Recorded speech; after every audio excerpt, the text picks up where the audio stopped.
So if we ask a question, is godliness alone enough, or is there something more? ఒకవేళ మనం ఒక ప్రశ్న ఈరోజు అడిగితే, దైవభక్తి ఒకటే సరిపోతుందా? లేదా ఇంకా ఏదన్నా ఎక్కువ కావాలా? Okay, let us look at a few examples from scripture. వాక్య భాగం నుండి కొన్ని ఉదాహరణలు చూద్దాం. Let's turn to Genesis chapter 37 and verse 3. Genesis chapter ఆదికాండం 37. 37 3వ వచనం చూద్దాం. Genesis chapter 37 and verse 3. It says, now Israel loved Joseph more than all his other sons because he was the son of his old age, and he made him a multicolored tunic. మరియు యోసేపు ఇజ్రాయేలు వృద్ధాప్యమందు పుట్టిన కుమారుడు గనుక తన కుమారులందరికంటే ఎక్కువగా అతను ప్రేమించి అతని కొరకు విచిత్రమైన నిలుపుటంగి కుట్టించెను. Okay, and then in verse 9 it says, 37:9, Genesis 37:9, it says, he dreamed another dream and told his brothers. He said, behold, I dreamed a dream, and behold, the sun and the moon and the 11 stars made obeisance to me. They were bowing down to me. అలానే 9వ వచనంలో అతడు ఇంకొక కల కని తన సహోదరులకు తెలియచేసి, ఇదిగో నేను మరి ఒక కల కంటిని, అందులో సూర్యచంద్రులను 11 నక్షత్రములను నాకు సాష్టాంగపడినని చెప్పాను. Okay, so here was a boy, Joseph, who was having dreams in his youth about God. ఇక్కడ యోసేపు అనే బాలుడు తన యవ్వన కాలంలో దేవుని గురించిన కలలు కంటూ ఉన్నాడు. He was getting dreams from God. దేవుని నుండి కలలు వస్తున్నాయి ఆయనకి. Here was a godly boy, and also he was the favorite son of his father. ఈ యొక్క బాలుడు దైవ భక్తి కలిగిన వాడు మరియు తన తండ్రికి చాలా ప్రియమైన కుమారుడు. So if we look at it from a man's perspective, this is good enough. ఒక మనిషి రీతిగా మనం ఆలోచిస్తే ఈ విధంగా ఉండటం అన్నది ఇంకా చాలు. There is no need for trials, no persecution, no difficult circumstance. He is already in touch with God.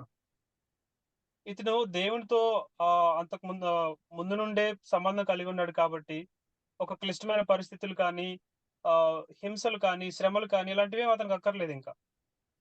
He is already in touch with God, and also his circumstances are pleasant. దేవునితో ఆయన సంబంధం కలిగి ఉన్నాడు. తన చుట్టుపక్కల విషయాలన్నీ కూడా చాలా ప్రశాంతంగా ఉన్నాయి. But in God's eyes, this was not enough. కానీ దేవుని దృష్టిలో అది సరిపోలేదు. Therefore, God had to make his brothers jealous of him. కాబట్టి ఆ దేవుడు తన సహోదరులను రేపి ఇతని మీద చెడు దృష్టి కలిగేలా చేశాడు. Put Joseph into a pit. యోసేపును ఒక గొంతులో పడేసేలా. And then he was then again moved into a prison. తర్వాత అతను జైలుకి పంపబడి. Why was all this required? ఎందుకు ఇదంతా కూడా అవసరమైంది? In man's eyes, this is not required. Already he is in touch with God, and he's also the favored son of his father. What more does a young boy need? కానీ మనుషుల దృష్టిలో అయితే ఈ యవన సహోదరుడు లేకపోతే ఈ యవన బిడ్డ తన తండ్రికి ప్రియంగా ఉన్నాడు, దేవునితో సంబంధం కలిగి ఉన్నాడు, ఇంకేం అవసరం ఇతనికి? But in God's eyes, that is not enough. కానీ దేవుని దృష్టిలో అది సరిపోలేదు. Godliness had to be coupled with humility. కానీ దేవుని భయభక్తి కలిగి ఉండుట అది తగ్గింపు జీవితానికి కలిసి ఉండాలి. It had to be joined. It had to be coupled with humility. That is what God wanted. తగ్గింపు జీవితం, తగ్గించుకోవటం, దైవభక్తి రెండు కలిసి ఉండాలి ఇప్పుడు. So brokenness is something that is very pleasing in God's eyes. దేవుని దృష్టికి విరగొట్టబడట అన్నది చాలా సంతోషకరంగా ఉంటుంది, ఆయనకి చాలా ఆనందంగా ఉంటుంది. Godliness alone cannot do, it's not enough, but godliness with humility and brokenness is what God wants. దైవభక్తి ఒకటే సరిపోలేదు, కానీ దైవభక్తి దాంతో పాటు విరగొట్టబడి తగ్గించుకొనిన స్వభావం ఈ రెండు కలిసి ఉండటం దేవునికి ఎంతో సంతోషాన్ని ఇస్తుంది. Okay, let us look at the Apostle Paul. అయితే ఇప్పుడు పౌలు జీవితం గురించి చూద్దాం. He says in 2 Corinthians chapter 12 and verse 1.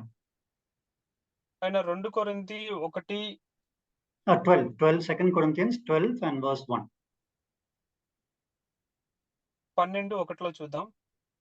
He says, I will go on to visions and revelations from the Lord. I know a man in Christ who 14 years ago was caught up to the third heaven. 2 Corinthians. ఆయన 2 కొరింథీ 12:1 అతిశయపడటకు నాకు తగదు గాని అతిశయపడవలసి వచ్చినది. ప్రభు దర్శనముల గూర్చియు ప్రత్యక్షతల గూర్చియు చెప్పుదును. అతను 3వ ఆకాశానికి కొనుపోబడ్డాడు. I know a man in Christ 14 years ago who was caught up to the third heaven. Yeah. అతడు 14 సంవత్సరాల క్రిందట 3వ ఆకాశంలో కొనుపోబడిన 2వ వచనంలో ఉంది. Isn't that enough? ఇది అతనికి Isn't that Saripodhaa? enough? A man is so close to God, he's getting visions and revelations from God, and he's also caught up to the third heaven. Isn't that enough? ఈ యొక్క వ్యక్తి దేవునికి ఎంతో సమీపంగా ఉండి దేవుని నుండే ప్రత్యక్షతలు పొందుకుంటూ ఇంకా 3వ ఆకాశంలో కూడా కొనుపోబడ్డాడు. అది అతనికి సరిపోదా ఇంకా? As young people, we may be reading the scriptures, we may be getting revelations from the Lord. యవనస్తులుగా మనం కూడా వాక్య భాగాలు చదువుతూ వాక్యం నుండి దేవుడు మనకిచ్చే ప్రత్యక్షతలను పొందుకుంటూ ఉన్నప్పుడు And then we may think that, yes, so now God should bless him with more ministry. మనం ఇంకా అనుకోవచ్చు దేవుడు దీనికంటే ఇంకా ఎక్కువ సేవతో నన్ను ఆయన నన్ను ఆశీర్వదిస్తారేమో అని అనుకోవచ్చు. He should be traveling to more places now because now he got abundant revelations. He should be traveling now to many, many places.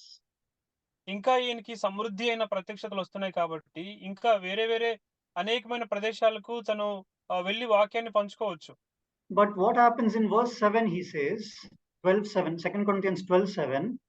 కానీ 12:7లో ఆయన చెప్పేది ఏంటంటే, lest I be exalted above measure through the abundance of revelations, there was given from God a thorn in the flesh. నాకు కలిగిన ప్రత్యక్షతలు బహు విశేషముగా ఉన్నందున నేను అత్యధికముగా హెచ్చిపోకుండా నిమిత్తము నాకు శరీరంలో ఒక ముళ్ళు నేను అత్యధికముగా ఇచ్చిపోకుండా నిమిత్తము నన్ను నలుగురికి సాతానుకు దూతగా ఉంచబడిన. Yeah, but in man's eyes, this is enough. Abundance of revelations. He's ministering from country to country and he's going. That is enough. In man's eyes, that is success. మనుషుల దృష్టిలో అయితే తను దేశాలు తిరిగి వాక్య భాగాలను పంచుకోవటం, ఎక్కువగా దేవుని ప్రత్యక్షతలు పొందుకోవటం, ఇవన్నీ కూడా మనుషుల దృష్టిలో అది తను సాధించినట్టుగా అన్ని సరిపోతుంది. But in God's eyes, that is not enough. కానీ దేవుని దృష్టిలో అది సరిపోలేదు. God needed to break him. దేవుడు అతన్ని విరగొట్టవలసిన అవసరం ఉంది. And many times God needs to break us. అనేక సార్లు కూడా దేవుడు మనల్ని కూడా విరగొట్టాల్సిన అవసరం ఉంది. So that we be humble and not despise others who don't get revelation like us. దాని తర్వాత మనం ప్రత్యక్షతలు పొందుకున్న తర్వాత హెచ్చిపోకున్నట్లుగా మనల్ని తగ్గించడానికి మనల్ని ఆయన విరగొడతారు. Because if we become proud, then God will have to resist us, or just like God would have had to resist Paul. Therefore, God had to break him through a thorn in the flesh. ఎందుకంటే నువ్వు గర్విష్ఠుడు అయితే దేవుడే నీకు ఎదురుగా వచ్చి నిన్ను ఎదుర్కోవాల్సి వస్తుంది. ఏ విధంగా పౌలు జీవితంలో కూడా ఆయనకి అత్యధికమైన ప్రత్యక్షతలు కలిగినా కూడా తన శరీరంలో ఒక ముళ్ళు పెట్టి తను తగ్గించుకునేలా చేశారు. Therefore, brokenness is what is well pleasing in God's eyes. కాబట్టి విరగొట్టబడుట అన్నది దేవుని దృష్టిలో ఎంతో ప్రియమైనదిగా ఉంటుంది. Godliness has to be coupled with humility. కాబట్టి దైవభక్తి దైవికంగా ఉండుట అన్నది తగ్గింపు జీవితంతో కలిసి ఎల్లప్పుడూ ఉండాలి. Okay, let's take a third example. మూడవ ఉదాహరణ చూద్దాం. What about Job? యోబు సంగతి ఏంటి? Job chapter 31. యోబు 31వ అధ్యాయం 16 to 18. 16 నుండి 18 వచనాలు. He's saying, if I have denied the desires of the poor, or allowed the widow's eyes to fail, if I have eaten my morsel alone, not sharing it with the fatherless, from my youth I reared him as would a father, from my mother's womb I guided the widow. Job chapter 31, verses 16 to 18. బీదలు ఇచ్చించిన దాన్ని నేను బిగబట్టిన ఎడలను, విధవరాండ్ర కన్నులు క్షీణింపజేసిన ఎడలను, తల్లిదండ్రులు లేని వారిని నా అన్నంలో కొంచెమైనను తిననీయక నేను ఒంటరిగా భోజనం చేసిన ఎడలను. So here was a young boy who took care of a fatherless person and he would share his food with others. And not only that, he would from his mother's womb. Imagine, as a boy, as a young boy, he would guide and take care of widows. ఇక్కడ బీదలకు తను కలిగింది ఇస్తూ, అన్నం లేని వారికి అన్నం పెడుతూ, తను పుట్టినప్పటి నుండి వేరే వారి ఎడల శ్రద్ధ తీసుకుంటూ ఉన్న వ్యక్తి. So from his youth, he would take care of the fatherless, and even from as a young boy, he would guide and take care of the widows. తన యవ్వన కాలం అప్పటి నుండి కూడా తల్లిదండ్రులు లేని వారిని ఆయన శ్రద్ధగా వారి ఎడల జాగ్రత్తలు తీసుకుంటూ, అన్నం లేని వారికి భోజనం కూడా పెడుతూ ఉన్నప్పుడు. So we see what a good person Job was even from his childhood. కాబట్టి తన చిన్నప్పటి నుండి యోబు ఎంత మంచివాడో మనం చూడగలుగుతున్నాం ఇక్కడ. Yet in man's eyes, excellent. This is enough. మనుషుల దృష్టిలో అయితే ఇదంతా చాలా శ్రేష్టమైనదిగా ఉంది, ఇంకా చాలు అన్నట్టుంది. He just has to continue like this till the end of his life. Enough. ఆయన జీవితాంతం వరకు కూడా ఈ విధంగా కొనసాగితే చాలు, ఇంక సరిపోతుంది. This is enough in man's eyes. మనుషుల దృష్టిలో అయితే ఇది చాలు. Yet this is not enough in God's eyes. కానీ దేవుని దృష్టిలో అయితే ఇది ఇంకా సరిపోదు. Therefore he had to crush Job through sickness. కాబట్టి అనారోగ్యం ద్వారా యోబుని నలగొట్టవలసిన అవసరం వచ్చింది.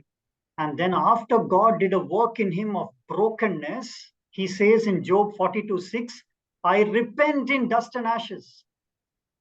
42 యోబు 42లో దేవుడు అతన్ని నలగొట్టి విరగొట్టిన తర్వాత, నేను ఈ దుమ్ములో పడి నేను పశ్చాత్తాపడుతున్నాను అంటారు.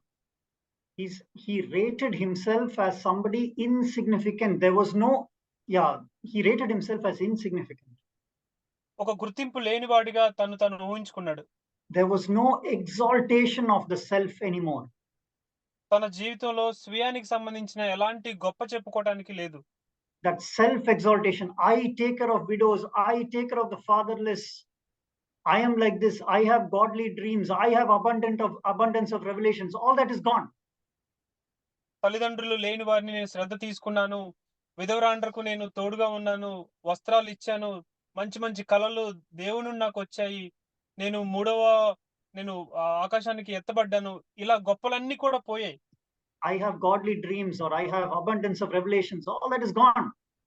సమృద్ధి అయిన ప్రత్యక్షతలు, దైవభక్తి కలిగిన దేవుని నుండి వచ్చే కళలు, ఇవన్నీ కూడా పోయాయి. Job rated himself as insignificant. యోబు తను అసహించుకొని తను ఏమీ కాను అని అనుకున్నాడు. Now he had godliness with humility and brokenness.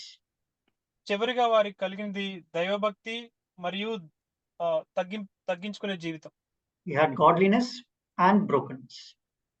తగ్గింపు మరియు దైవభక్తి, విరగొట్టబడిన స్వభావం. Yeah, that is what God wanted. దేవుడు కోరుకునేది అదే. Okay, let's look at the last example, Hebrews 11:24. Hebrews 11 and verse 24. చివరగా హెబ్రీయులకు రాసిన పత్రిక 11:24 వచనం చూద్దాం. This is from the life of Moses. ఇది మోషే జీవితానికి సంబంధించిన వాక్య భాగం. It says, by faith Moses, when he had grown up, refused to be called the son of Pharaoh's daughter. ఇక్కడ ఏం చెప్పబడుతుందంటే, మోషే పెద్దవాడైన తర్వాత ఫరో కుమార్తె కుమారుడు అని అనిపించుకొనుటకు ఆయన తిరస్కరించాడని రాయబడింది. And it says 25:26, it says, Hebrews 11:25 and 26, it says, choosing to suffer ill treatment with the people of God than to enjoy the temporary pleasures of sin, considering the reproach of Christ greater riches than the treasures of Egypt, for he was looking to the reward. Okay. 25వ వచనంలో, విశ్వాసం బట్టి ఐగుప్తు ధనం కంటే క్రీస్తు విషయమైన నింద గొప్ప భాగ్యమని ఎంచుకొని అల్పకాలము పాపభోగం అనుభవించుట కంటే దేవుని ప్రజలతో శ్రమ అనుభవించటం మేలని యోచించి ఫరో కుమార్తె యొక్క కుమారుడని అనిపించుకున్నటకు ఒప్పుకొనలేదు. So here was a young person who was exceptional young person. ఇతను యవనస్తుడిగా ఉండి అందరిలో చాలా శ్రేష్టంగా, అందరికి అధిగమించిన వాడిగా ఉన్నాడు. He did not want the riches of this world. ఈ లోక ధనం వద్దు అనుకున్నాడు. He didn't want the pleasures of sin. పాపం వల్ల వచ్చే ఆనందాన్ని వద్దనుకున్నాడు. He did not want the pleasures of the world. ఈ లోకం నుండి వచ్చే ఆనందం, సుఖభోగం వద్దు అనుకున్నాడు. What an amazing young boy he was. ఈయన ఎంత అద్భుతమైన ఒక యవనస్తుడిగా ఉన్నాడు. I don't want money. I don't want pleasures of sin. I don't want pleasures of the world also. డబ్బొద్దు, పాపభోగం వద్దు, సుఖభోగం వద్దు అనుకున్నాడు. He rejected all of this. వీటన్నిటి కూడా తిరస్కరించాడు. But still he was not ready. కానీ అప్పటికి కూడా ఆయన సిద్ధంగా లేరు. He had such a desire to obey God, but still in God's eyes, that was not enough. దేవునికి లోబడాలని ఎంతో ఆసక్తి కలిగి ఉన్నాడు. కానీ అప్పటికి దేవుని దృష్టిలో సిద్ధంగా లేడు. He needed to be broken. విరగొట్టబడాల్సిన అవసరం ఉంది. After a few years in the wilderness, he became ready. అరణ్యంలో కొన్ని సంవత్సరాల తర్వాత ఆయన సిద్ధమయ్యాడు. He says in Exodus 4 verse 13, Moses said, "Pardon your servant, please send somebody else. I cannot speak." నిర్గమకాండం 4:13లో దేవా నీ సేవకుణ్ణి మన్నించండి, నేను కాదు వేరే అతన్ని పంపించండి అన్నారు. Now Moses came to a place where he rated himself, "I am insignificant, Lord. Please send somebody else." మోషే ఒక స్థానానికి వచ్చారు. ఆ స్థాయిలో ప్రభువా నా దృష్టికి నేను ఏమి కాను, నేను కాదు వేరే వారిని పంపించండి అన్నాడు. He rated himself as an insignificant person. ఏ గుర్తింపు లేనివాడిగా తను గుర్తించుకున్నాడు. That is what God wanted. దేవుడు కోరుకునేది అదే. Brokenness with godliness. విరగొట్టబడిన జీవితం మరియు దైవభక్తి. Okay, now let us see a verse about the Lord Jesus. It says in Isaiah 53 and verse 10. యెషయా 53:10లో యేసు ప్రభు గురించి చెప్పబడిన ఒక మాట చూద్దాం. It says the Lord was pleased to crush him, putting him to grief. ఇక్కడ ఏం చెప్పబడుతుందంటే ఆయన The Lord was pleased, 53 and verse 10. Isaiah 53.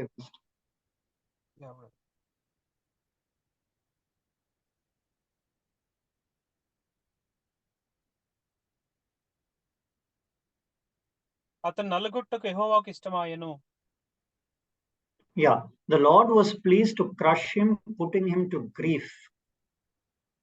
అతనిని నలుగుగొట్టుటకు యెహోవాకు ఇష్టమాయెను. In our eyes, we may say, why does Jesus have to go through any crushing? He is already perfect. He is already good. He is helping the widows. He is helping the poor people. Enough. ఎందుకు యేసు ప్రభువారు ఇంకా ఈ యొక్క శ్రమల నుండి ఈ యొక్క నల్లగొట్టబడే జీవితం నుండి వెళ్ళాలి? ఆయన అంతకుముందే అందరికి సహాయం చేస్తున్నారు, విధవరాండ్రికి సహాయం చేస్తున్నారు, ఇవన్నీ చేస్తున్నారు కదా అని మనం అనుకోవచ్చు. We may think, yeah, he was born perfect. There is no need for anything. ఆయన చాలా పరిపూర్ణుడిగా జన్మించాడు కదా, ఇంకా ఆయనకి ఏం అవసరం లేదు అని మనం అనుకోవచ్చు. No, brothers and sisters, he was also born in the likeness of sinful flesh like us. కానీ ప్రియమైన సహోదరి సహోదరులారా, ఆయన మనవలే రక్తమాంసాలు కలిగిన ఒక మనిషిగా జన్మించారు. He also was tempted to be proud. He also was tempted to seek the honor of this world. గర్వించుటకు ఈ లోకం యొక్క ఘనతను కోరుకోవటానికి ఆయన కూడా శోధించబడ్డాడు. And so the Lord found it pleasing to crush the Lord Jesus. అందుకే దేవునికి యేసు ప్రభు వారిని కూడా నలగొట్టుటకు ఆయనకి ఇష్టంగా ఉంది. Yeah, so through all this, what does the Lord seek to do in us, dear brothers and sisters? ఈ వాక్య భాగాలన్నిటి ద్వారా మన జీవితంలో ప్రభు ఏం కోరుకుంటున్నారు ప్రియమైన సహోదరి సహోదరులారా?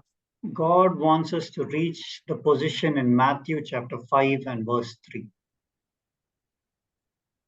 మత్తయి 5:3లో ఉన్న ఆ స్థాయికి మనం చేరుకోవాలని ప్రభు కోరుకుంటున్నారు. Blessed are the poor in spirit, for theirs is the kingdom of heaven. ఆత్మ విషయమై దీనులైన వారు ధన్యులు, పరలోక రాజ్యం వారిది. This is the life that God wants to lead us to, dear brothers and sisters. మనల్ని నడిపించాలని కోరుకుంటున్న జీవితం ఇదే ప్రియమైన సహోదరి సహోదరులారా. To a life where we possess the kingdom of heaven in our lives. ఆ జీవితంలో ఏముంటుందంటే మనం దేవుని యొక్క రాజ్యాన్ని స్వతంత్రించుకుంటాం. A life of righteousness, peace, joy in the Holy Spirit. నీతి, సమాధానం, పరిశుద్ధాత్మ యందలి ఆనందం కలిగే ఒక జీవితంలోనికి దేవుడు మనల్ని నడిపించాలనుకుంటున్నారు. But what is the pathway? What is the route to experience this heavenly life? కానీ ఈ పరలోక సంబంధమైన ఈ జీవితాన్ని అనుభవించడానికి వెళ్ళవలసిన మార్గం ఏంటి? ఆ దారి ఏంటి? Brokenness. విరగొట్టబడుట. So may the Lord help us, dear brothers and sisters, to not give up on God when we go through difficult circumstances.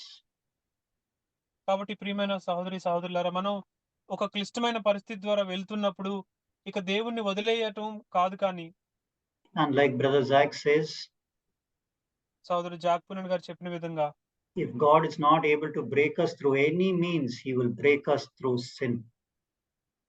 అన్ని పరిస్థితుల ద్వారా దేవుడు మనల్ని విరగ్గొట్టలేకపోతే పాపం ద్వారా ఆయన మనల్ని విరగ్గొడతారు. Even in that, there is a purpose. ఆ పాపం ద్వారా విరగ్గొట్టబడుటలో కూడా దేవునికి ఒక ఉద్దేశం ఉన్నది. God wants to break our pride. దేవుడు మన గర్వాన్ని నల్లగొట్టాలి అనుకుంటున్నారు. What is the goal? He wants us to possess the kingdom of heaven. దాని చివరగా ఉన్న లక్ష్యం ఏంటి? మనం దేవుని యొక్క రాజ్యాన్ని స్వతంత్రించుకోవడమే. May the Lord help us, dear brothers and sisters. ప్రియమైన సోదరి సోదరులారా, ప్రభువు మనకి ఈ విధంగా సహాయం చేయను గాక. Amen.